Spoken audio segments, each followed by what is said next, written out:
Well, baby, you've been on my mind. I think about you all the time. Oh, I want to see your face.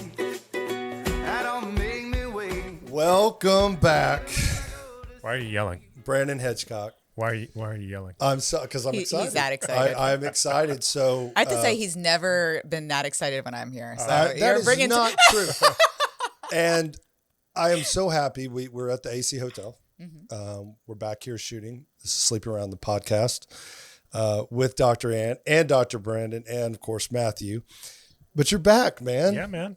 And you know, we've been shooting episodes without you, and the number one thing I get asked is, where's Brandon? Where's Brandon? And I wanted video proof. Handsome Dan, make sure we get a tight shot on the lime green twins here, which they did not plan this, that Brandon did not have an operation and become Dr. Ann. So we wanted to prove that actually we're all together. And I am happy. You know, I love you. You're my brother. And when we started the podcast way back when, we had no idea what it would become. Yeah. And what a blessing. Dr. Ann has been not only a blessing, a leader in the new movement of the podcast. And so, number one, congratulations on being married. Can I see the ring finger? There it is. Okay. Y'all are still married? It's official. Oh, yeah. Okay. Just making sure. Oh, yeah. I mean, you never know. Oh, no. You know what I'm saying? But it's just so good to have you back, man. Appreciate it, man. Appreciate it. It's good And to be so today I thought it'd be fun for the podcast. We'll have all three of us. Yeah. And we're just going to catch up, talk a little bit about the number one thing we talk about. Sleep. Well, oh yeah, that too. I was going to say sex, but yeah, sleep. Yeah. All jokes aside, it's an honor to work with both of you. You know that. I don't even consider this work. I love doing the podcast with you both. And so I thought it'd be fun for all of us to get together. To our audience out there, listeners, like and subscribe. This is still Sleeping Around the podcast with a little different twist. And so you'll see different variations of the podcast, but definitely led by Dr. Ann and Dr. Brandon being the clinical specialist and me being your handsome goof. So I want to jump in, Brandon, because it's been a while. I think the last time we shot was 6 months. December. Yes. Yeah. So it's been about 7 months. 8 months. Remember, we're not allowed to say time. months. See what I did there? I Get did stuck. good. It's been 8 months. The space-time continuum. Has it been that long since we've shot? Yeah. You know, things just there was a lot of things going on. There was some personal life things. There was some business life things. There was, kind of a lot of things happening in work and business. And so that kind of spurred on a little bit of a hiatus. But I'm super excited to see how this is changing and metamorphosizing into what it's becoming. And I think it's just been an amazing addition to have Ann here.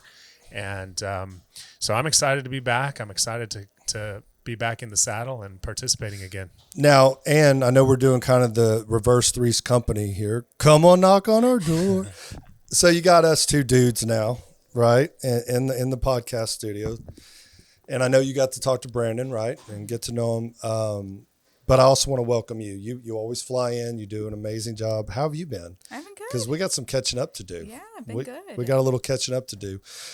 Before I get to the Tooth Fairy and Ann's journey with the Tooth Fairy and her daughter, Brandon, can you give us kind of a high level? I love how you just did that. It's been personal. It's been business. Yeah. It's been this.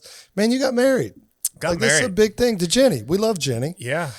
Tell us a little bit about it. Where did you go? How did you do bride. it? Yeah, I mean, you went to the Justice of Peace. Yeah. So, I'm kidding. Actually, Elvis? well, no, actually, there's a story here. So we got, we started looking at it and we decided pretty last minute. We were engaged. We've been engaged since last summer. And it was probably like February, March timeframe. And we had a trip planned for my mom's birthday to Scotland. So you ever been to Scotland? I have not. Oh man, it was awesome. So we're a golfing family. We all like golf, and Mom likes golf. And so Mom, 60th birthday, my brother and I taking her to Scotland. Jenny was going to come, and we're like, we're already going to be in Europe. Why don't we just go down to Italy after Scotland, and we will elope in Italy?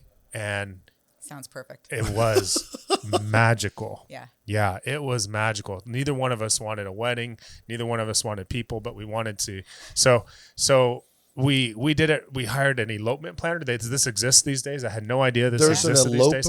elopement Planner. Planner, not man. Yep. Sorry. And it was just the two of us, and it was a celebrant. Manuel was our celebrant, and we had a photographer, and then the two of us and the elopement planner, and that was it. Yeah, we Wow. need to make sure, Dan, that we have some pictures superimposed on this. Oh, so that I got we can pictures. And you have no totally- idea. So Oh, I'm sure. we had dinner last night, Brandon and I did, and he showed me these. I've never seen wedding pictures. Like they're in the mountain Oh, it was above cloud. Like it's So we had our crazy. wedding in Lake Como, and we did our ceremony there in Lake Como, and then we had a full day of photo shoots in the little towns around Lake Hold Como. on one second. Beautiful.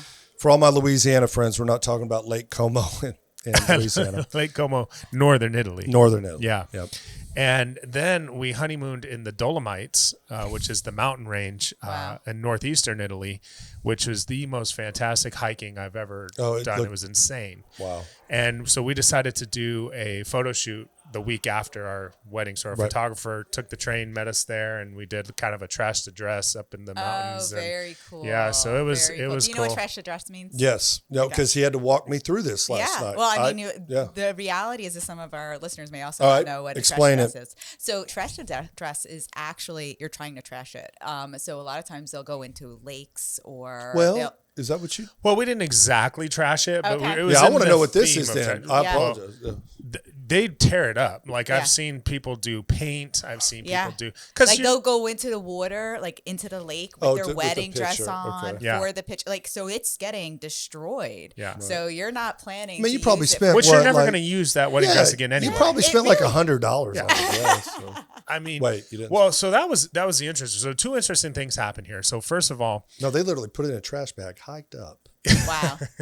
got naked. yeah, changed up on the mountain. changed Yeah. on the mountain. Wow. Yeah. And It was it's like awesome. an hour hike up Oh. into the mountains, and we're like Wow. lugging all the shit, and then it's cold and rainy and wet, and it was. I mean, I'll never ever forget this trip. Like That's amazing. it was and that's exactly how it should be. so right? magical, and there was zero stress. Now my mom wasn't too happy about it Sure. because she's like, "Well, what do you mean I'm not invited?" Well, I thought I was "Yeah, the best yeah, man." You're not invited. I was pissed. I So- was like, well, who else is going? You go, Yeah. nobody. I go, I'm not that pissed. Now, the true story behind this, and I don't know if I'm allowed to tell the true story, but the true story is we looked into I love this. what does it take to get married in Italy? Right.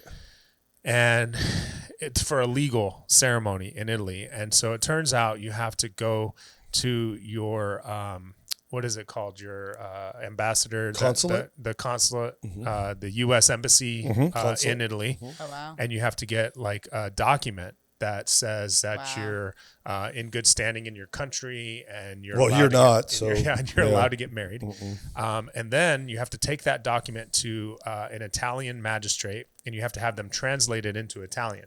Oh wow. Then you have to get two witnesses. Then there's another. You have to go to whichever the locale is where you're going to get married. You have to get a like a permit from or a wedding whatever from that magistrate, which also has to be in Italian. Now Jenny's Canadian. I'm American, so now we're thinking, okay, well she's got to go to the Canadian embassy. I got to go to the U.S. embassy. This sounds like a lot of fucking work. Yeah. So I said to Alyssa, I said, well, His assistant, who we love. how hard is it to get married in Texas? And she was like, oh, that's easy. You just go pick JP. up a wedding certificate. And then, so she scheduled us. So we actually did our legal Yeah, but not the wedding. I get it. Ceremony. Yeah, Sure. yeah. here just up the road in Austin Right. the month before. Right. Yeah. But we didn't decide this until. Well, I didn't get invited to that either. No, we didn't invite anybody to that either. Okay, We no, didn't. I'll So put this it was down. like February, March, we decided to do this. And now the flip side of this, I didn't realize like you don't like that wedding dresses take 9 months to come in or whatever. So Jenny was stressed to find a dress. Wait, I see a bunch of them like at JCPenney's, Dillard's. So she was stressed to find a dress. That is She definitely a challenge. must have tried on. I'm gonna tell you, the 100 dress and is something dress. absolutely stunning. Most stunning. beautiful bride ever, of course. Very beautiful. Yeah. Next to Anne. So But it was yes, fun. next It was to Anne. fun. We had a good time. The wedding was awesome. So Italy was Scotland, awesome. Scotland, Italy. Italy, Yep.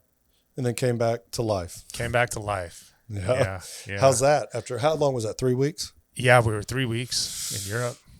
Getting back to the real world. But getting back to what I love to talk about, which is sleep. Yes, sir.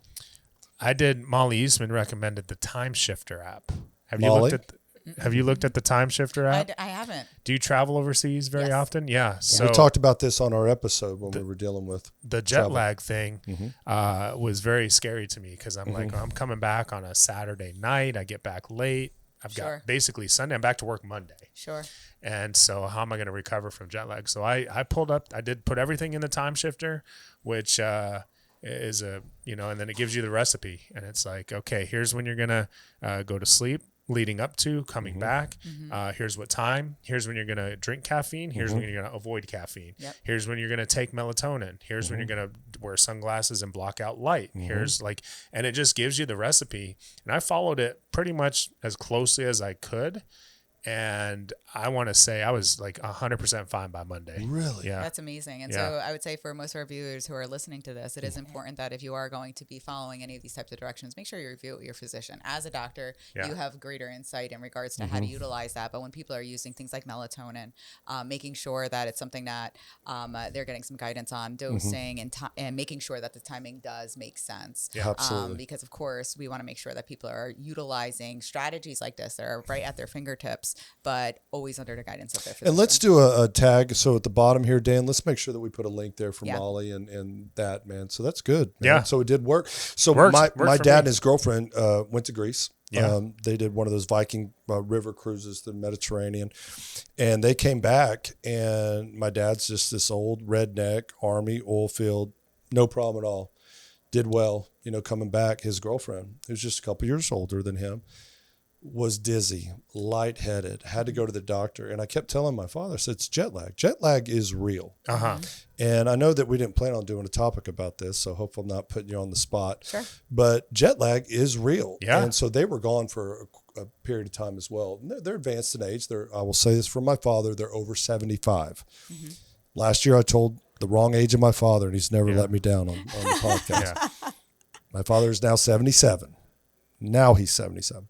But jet lag is real. And Louise, his girlfriend, who I love to death, was having some serious issues. Lightheadedness, dizziness. She didn't hydrate correctly. Sure. I know jet lag. Was that part of that app? Did they talk about hydration? I don't think hydration's on there, but it does talk about alcohol and it talks about melatonin. Well, that's what I was talking about, caffeine. hydration. Yep. No, I'm kidding. Water, But the reality is the hydration piece does come into play just because of the travel itself. So you do become dehydrated when you're in an airplane and when you're traveling these long distances. And many of us aren't drinking the appropriate amounts. One of the biggest mistakes that we make when we are traveling multiple time zones is we get on a plane, and because we're sitting there sedentary for so long, we immediately are going right to sleep, right? And especially if you're traveling in business or first class, you have these nice lay down seats. Sometimes that's the worst thing you can do because you're reinforcing an abnormal circadian timing or your day night timing for the place that you're going. And so really the kind of science behind these apps are helping to educate someone on this is what your time zone and what your circadian patterns are going to be when you land. And so what you're doing is you're starting to adopt that schedule when you're here so that when you get there, it's less of this, oh my goodness, it's 8 hour difference. Yeah. I'm supposed to be midnight here, but it's 1 o'clock in the afternoon. I'm dead as a doornail. What these apps do is they help you a few days beforehand start to actually accommodate that. Other strategies that are starting to be also shown to be very successful is using other circadian cues, such as eating. And so intermittent fasting is another strategy that is showing to be beneficial because when you're actually changing the timing of your eating and aligning it to what your expected eating pattern is, where you're going, that also can help you to get there. So go ahead. I'm sorry, Brian. She was talking about intermittent fasting. I've tried that before. I do that intermittent fasting, and it works really well for me. Yeah, I mean, I do it. I do fast, it as well. So but I fast between 12 and breakfast and lunch. Oh, you son and then of I a fast gun. between lunch and dinner. I knew what you were going Well, to no, lunch and snack, and then between snack and dinner. I actually do the real, but you're talking about preparing. Oh, is that not the right way to do it? Okay, sorry. But you're talking about preparing, correct? Like Yeah. if I'm going to go next week, I start this week out. Yeah. And I love that. Well, why do you think that, going back to the hydration piece on Yeah. airplanes, because you always hear this, that when you travel, you get dehydrated. And then there's like, is it just simply because we're not drinking enough because we're sedentary, or is it because there's something about the altitude or the pressurization or like, it's both. It's the altitude and pressurization, but it also, many of us are not drinking. Because if you remember, if you're not sitting in first class, you don't have someone who's coming in like every 5 seconds. You need something to drink. You're lucky if you get this much water, right? And then like 2 peanuts.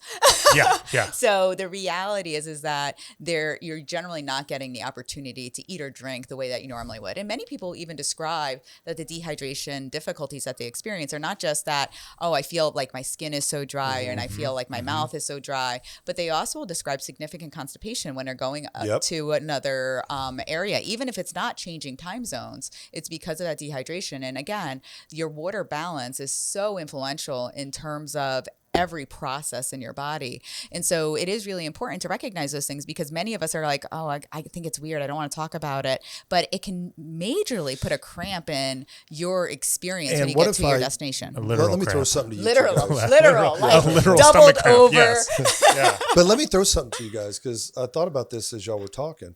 A lot of us, like me, right? Because you guys travel a lot for work and speaking. Yeah, you don't ever travel. You're like the most sedentary, sitting in one place. Meaning like my dad and his girlfriend, that's a vacation. Yeah. So they're excited. So you get off your normal routine. Let's say you are staying well hydrated and you're on a clean diet. Man, when you go on vacation, you're like, man, I'm going to. So you probably just kind of forget to drink the amount of water, or you're probably drinking a little bit more. You're on vacation. You're having a good time. Definitely. One of the things that I read, and again, I'm going to give a shout out to Joe Rogan. One of the things that have always helped me, no matter wherever I fly into, even if it's just a couple hours difference, because I cross all 3 time zones in the United States for work. The first thing I do is I time it to where I do some kind of exercise. There's actually 4 time zones, I think, isn't it? No, but I only cross over 3. Okay. Yeah. Okay. I only cross over 3. Making sure you knew I'm not 4. as cool as most people, but I don't go all the way. But that's the one thing I do. And now I even do it even when I'm in the same time zones. And what I find that it does after being on a flight, although not that long, some of my flights are very short, hour, 10 minutes. It just gets me going. And I feel like I don't know. The article that, God dang, I don't know who the author is, so I apologize, but it's not like a published journal. But they were just saying, that it gets your body up and going again because you are sedentary. You know, Morris is my mother's maiden name. Really? Maybe we're related. You might be. But then again, you would be related to my husband, not to me. The husband, not you. Okay. What was your maiden name? Santilli. I'm very Irish. Okay, Santilli. And Santilli. And Marie Santilli, Italian girl from Jersey. Since the grain. You know, it's interesting because the novelty of travel and how I became a good and of course I travel back and forth to Canada every month. Right. And that was one of the things when Jenny started traveling more, was she was like, this is wearing me out. Like this is tiring.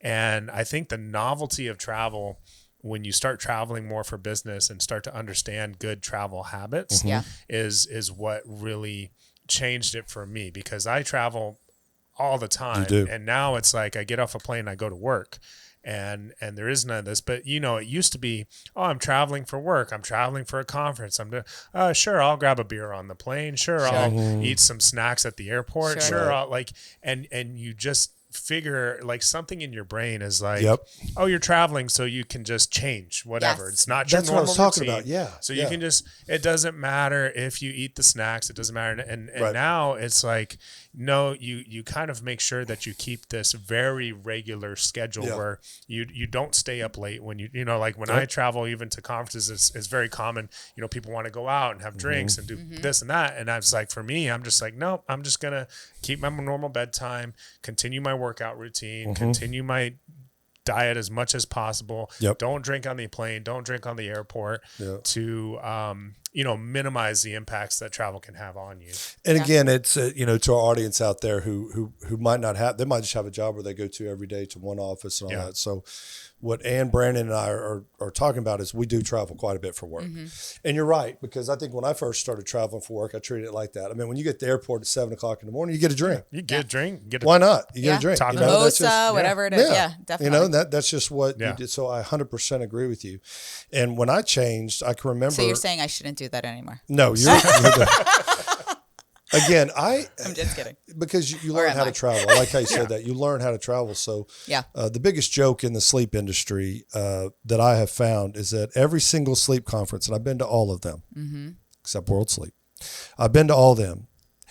The people who are the experts in the sleep field, when you go to sleep conference, we don't sleep. We don't sleep. But I will tell you, I generally do prioritize sleep no matter what I'm doing, where I'm going. You do. Like I prioritize sleep because I know that I'm not going to be at my optimal performance. And so if I'm going somewhere that I've been fortunate that someone invited me to speak there, I want to show up and give my best face, right? 100%. And so if I'm going there and I did not get that right amount of sleep or I didn't prepare appropriately, they're going to get not the best version of me. Well, I know like for both you guys, right? So y'all fly and you go speak somewhere. So for me, I don't do that, right? I haven't been asked to do that, and that's just not what my calling is. I go to attend probably to learn best that way. from to learn from you guys. So there is a difference there too, but I still need to be at my optimal to receive the message. 100%. Because I'm not perfect. There's been times in the past where I'll show up and throw it on down, and man, I show up to that 8 o'clock lecture and I'm just coffee. Yes. You know, it used to be 5-hour energies and all that, trying to stay awake. And I'm not really taking advantage of that time. You bring up such an important point that I think many people neglect, right? And so we see this very commonly now in most school settings, whether you're talking about elementary, middle school, high school, college, graduate school, et cetera, of people trying to get away with less sleep. So even though we're talking about jet lag and time zones, the reality is that something that is hugely prevalent across the United States right now is social jet lag. Social jet lag is where we are trying to cram in more into our day like because FOMO. of FOMO, right? Gotcha. Fear of missing out. And so therefore we end up with the same consequences that we're talking about in regards to traveling different time zones. Now, what is the consequence of that on a day-to-day basis is exactly what you've just described, is that you go somewhere, you're physically present, but intellectually, mentally, cognitively, you are absent. Your presenteeism is through. Now I get that a lot. And but the challenge with that is when we're talking about learning, right? And whether you're learning a new job, a new skill on a job, or you're learning something in the classroom, the first and primary part of learning is attention. If you are unable to maintain attention, you cannot now retain anything. And that is a major, major challenge when you're talking about problems with sleep, is that the primary symptom we're going to experience is compromised attention because we're doing everything we can. We have to keep shifting focus in order to just keep our eyes open. And so therefore we're cutting ourselves off at the knee every time when we're trying to keep up with everyone else. And then our daytime function starts to really deteriorate. Well, I think that adults do that and they somehow have adapted to be able to do that a little bit in some cases. And you can only adapt so much and adapt so far. But kids, they don't have that same adaptive capacity. And so I see this in my 12-year-old Jax. And Jax, he's a little rambunctious. He can get in a little trouble sometimes, all the time. Love you, Jax. He watches these sometimes. He does. He made mention of the discussions around anti-M and marijuana usage. Yep. So we had to have a conversation. And I was like, "Why are you watching my shit, man?" So his sister, who's one of my favorite people. He's in this stage now where he's 12. He's starting to hit kind of the early puberty stages, and he's starting to have that transition, that circadian switch, where the delayed sleep phase. He's waking up later and he's staying up a little bit later, and he's not wanting to get out of bed easily in the morning. The grumpy, I go in, Charlotte, she's just like up and at him, and Jax is like, no, pull the cover back over the head. But also, like, he's doing the whole teenager thing, which is I'm going to stay up late playing video games. So like I have to take away his cord to his computer, his mouse, his iPad, his phone. Good for you, Like Dad. everybody's got to turn in electronics for you. before bedtime. Good for you. Because otherwise he's doing the social thing, which is what what a lot of adults do too, which is I'm up watching Netflix until 3 a.m. Dan, are you listening? Dan's up watching porn till 3 a.m. I don't know how he goes so long. I don't know either. And then you got every code and handsome Dan has a girlfriend. Oh my gosh, yeah, but we'll get there. Tell me, we will. He's off porn. Tell me she's an Ashley. No, she. Pretty soon. So, Pretty soon. So all the electronic, but adults are doing this with Netflix. They're doing it with their social media, their phones, and they're swiping, and they're and maybe they're doing it like college kids are thinking they got to stay up all night and study. Like I learned very early on, there is a diminishing return to staying up to study. Like at some point, it's like your sleep helps you more than like you can stay up and study, but then if you can't read the questions right because you're so foggy, right? So I think that's where, and I know we're jumping all over the place here. This is good. One of the things that's interesting is that you initially were describing that you think that adults can kind of adapt to it, where children have a little bit more of a struggle. And you're right, we do definitely see in children it manifests in a variety of ways. So sometimes it's like an ADHD type of manifestation where they look hyperactive, they're inattentive. Sometimes it can be behavioral changes, oppositional, defiant. They're fighting with you over nothing. But the reality is, it's very common that adults will say to us, "Oh, we can adapt. I can get away with less sleep." And what I've come to kind of describe to people is they're not adapting. They're accepting a lesser quality of themselves. There you go. Right. Mm-hmm. And so the reality is that very frequently I find adults will say, yeah, no, I only need 7 hours of sleep. I only need 6.5 hours of sleep. And so even though 7 is considered within that normal range, 7 to 9 hours for an adult, many adults, like even if you look at the census data from 1960s where the average adult was 8.5 hours and now it's 6.8 hours, right? We're seeing this major decline. Though all those adults are walking around with 6.5, 6.8 hours of sleep, they're all going to tell you, I can get away with this. I'm functioning fine. But when you get them on that week where they slept 8.5 hours, they go, oh my God, what was I missing my whole life? They're better selves. They are their best form of themselves. And I have a question for you.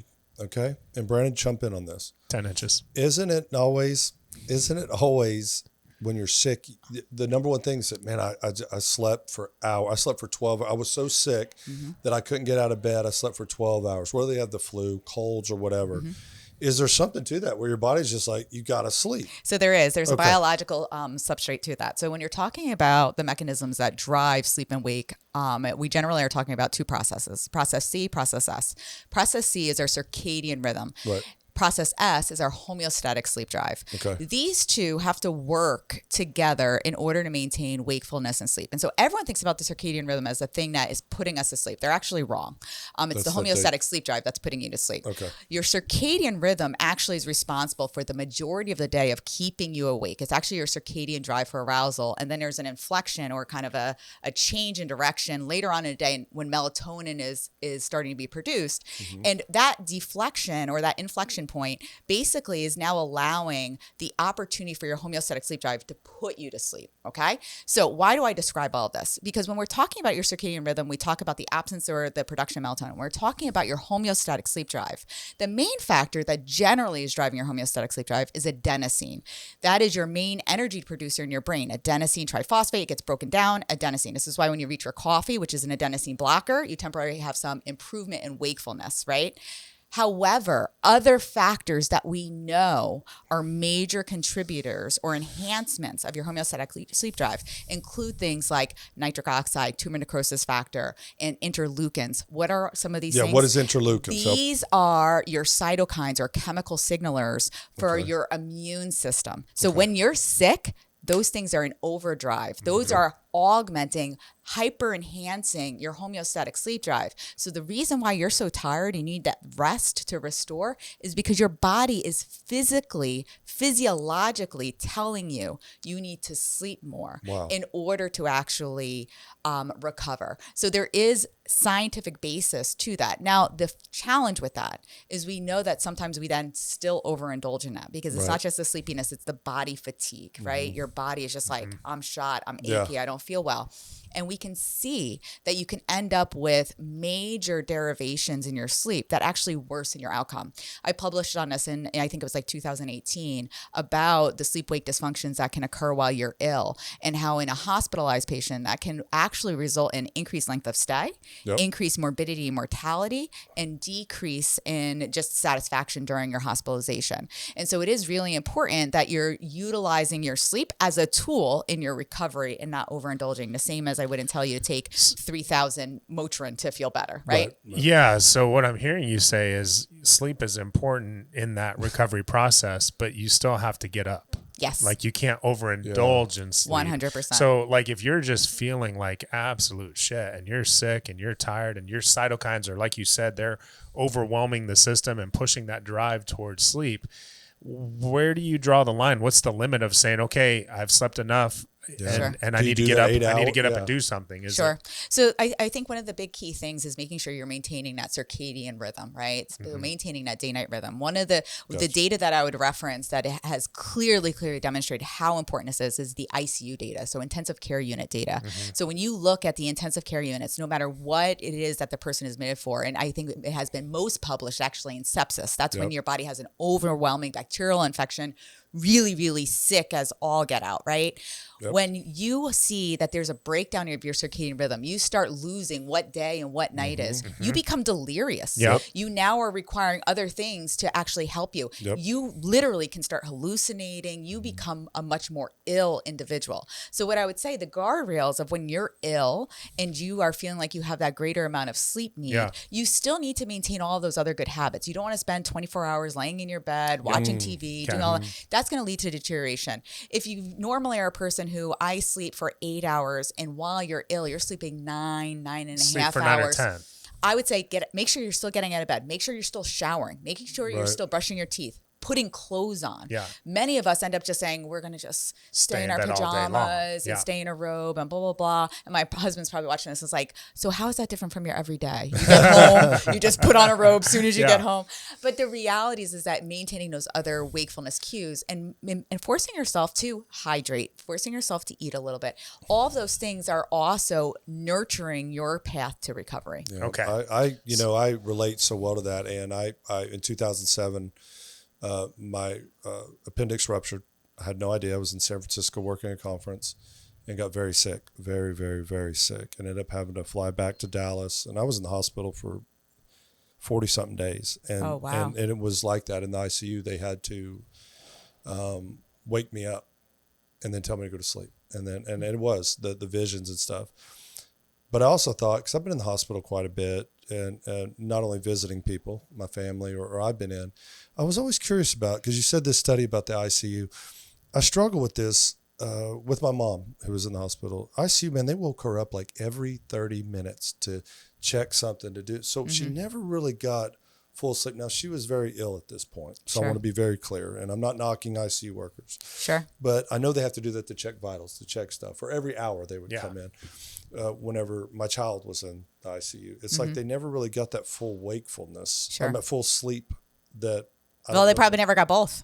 They probably never got the full wakefulness or full sleep. What that took priority of treating whatever it is versus that. So then they could. Is that where I'm? So interestingly, you bring up a point that many hospital systems are trying to contend with, and the reality is that but they're just waking up to check a blood pressure. I'm like, what? So the machine's beeping. So the challenge is that careful balance, right? If you're in the ICU, that means you have the highest intensity needs, and so therefore it is required for us. Many times we're doing Q1, Q2 hours, meaning every 1 to 2 hours we need to be checking on you. And the reality is part of that is to keep you alive, right? Because if I'm not checking on you that frequently, you could go south and no one knows, right? That was the example I gave my mother. Exactly. Right? Or when I was in the hospital. However, the careful balance is also making sure we're putting in protocols that actually protect against unnecessary wakings, right? So how are we scheduling your medications? Do you actually need a medication to be delivered to you at 11 o'clock and then one at 12 o'clock and then one at 1 o'clock and then one at 2 o'clock? No, we can probably consolidate them all to be giving at one specific time. So we're limiting how many times we're waking you up. And so with ICUs, there's been the most attention to actually creating these type of sleep protocols. One, to promote wakefulness during the day, to maintain that circadian drive for arousal, but then also trying to look at how many times do we need to go in. And so as a person is decreasing acuity, meaning that they go from being sick as a dog to now, you know what, you probably can leave the ICU soon. And go down to a regular floor. We now start spreading those out to be able to limit how many times does a nurse need to go in, how many times does a doctor need to go in. And the biggest challenge also depends on what kind of setting you're in. So are you in a community hospital versus a big academic setting? When you're in a big academic setting, not only do you have the doctor, the nurse, you have the intern, you have the resident, you have the training nurses, you have the training pharmacists, you have everyone and their mother who are coming in every 3 minutes. Right. So the rule that I have when I round with my residents is that if I come into the room, if I'm rounding at 7, 8, 9 o'clock, mom or the kid is sleeping, we come back and we round when they're awake. Really? And the reality is because, and obviously knowing that they're safe and that I'm not missing anything. No. But the reality is I tell my residents, because residents are trained, you need to go around and see your patient and do an exam and blah, blah, blah before we go around. I don't want my residents going in at 6 o'clock in the morning, waking up my kiddos who are going to go round on just for me to go do the same thing. Right. What I want you to do is make sure that child is safe, make sure that there's not anything urgent, and then we can all examine them when we're coming in to round together, unless there's something that is calling you to say that you need to examine them. The challenge is that we set up a system of failure for patients that have the optimal experience. Wow. And I love that you also mentioned, because you deal with pediatrics for our audience, the parents too. I love that you take them and 100%. They've been up and let me tell you, when I was a parent with my daughter in the hospital, my daughter was in and out of hospital for 3 weeks in April. Yep. And as a parent, I was exhausted. Yeah. I was absolutely exhausted. I was emotionally exhausted. I was physically exhausted. Yep. But then my husband and I were trying to sleep in the hospital. And let me tell you, it's not the Ritz-Carlton. Right. It's not even a Hampton Inn. It's definitely not even like a Motor 8 or something. Yep. And you're correct. Between the alarms and between the beeping and the nursing checks and everything else. And then also my own worry, waking up, is my daughter still breathing? Is she okay? We're in the ICU and I'm like, okay, I'm standing here like just watching her monitor. And so for me, just as we're talking about being able to maintain attention, being able to cognitively process, I had to be at the top of my game to make sure decisions were right for my daughter. Now, I was in some of the best care. As a parent, and also, and I was in the best care. I was getting extreme VIP care. The head of our children's hospital was rounding on my child every single day, who's an exceptional intensivist.